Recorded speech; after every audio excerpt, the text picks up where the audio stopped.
I hope there's still some leaves on those trees after today. There might be a few that got knocked down up there in the mountains. I'll tell you that. It was hailing hard up there toward Floyd Hill. This evening, there's still a chance of some storms through the 9 o'clock hour. They're much more scattered, not nearly as strong as what we've already lived through, and 67 degrees by 11 p.m. Today, topper was 84. The record's 97 back in 2013, and the normal is at 82. And right now, it's a little bit rain-cooled out there, and the current temperature out there currently, 69 degrees, 67% relative humidity, 79%. The pressure is on the rise, and south-southwest winds at 15 miles per hour. I want to show you this. That is not snow.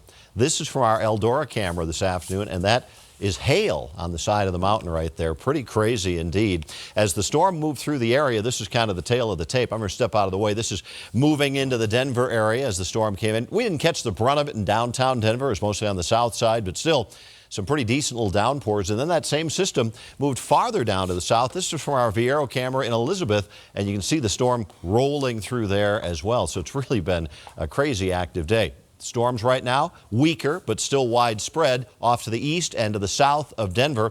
And there's still a few off to the north of us, up in parts of Weld County, back all the way up into Routt County, up toward the Steamboat area. They're forming along a front that has stalled across the state. More humid air to the east, drier, hotter conditions off to the west. The strong storms diminish tonight, but there's a little low pressure that's going to move along that front tomorrow. With the front still there, that keeps us with a chance of storms, even a few rainstorms possible by early morning tomorrow. Low temperatures are going to be upper 50s to low 60s at lower elevations, 40s and 50s expected in the mountains, about 62 degrees expected downtown, 60 out at the airport, some upper 50s to the north and to the east. Start the day with some low clouds. That means that moisture is still there. So's that front.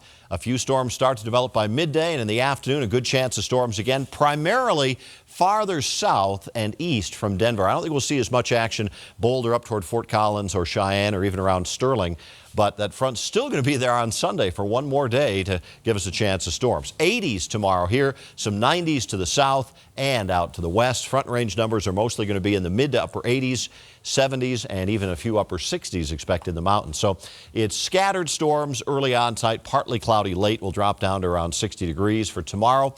Expect 85, partly cloudy in the morning, storms likely again in the afternoon. And Sunday, one more round of that, unfortunately, with temperatures expected to be in the low 80s, afternoon storms. Finally, it gets better after that. As we look ahead, start to get some drier conditions coming in Monday, Tuesday, Wednesday in the 80s. By next Thursday, maybe only 78 for a high temperature, and it'll be quiet for a change.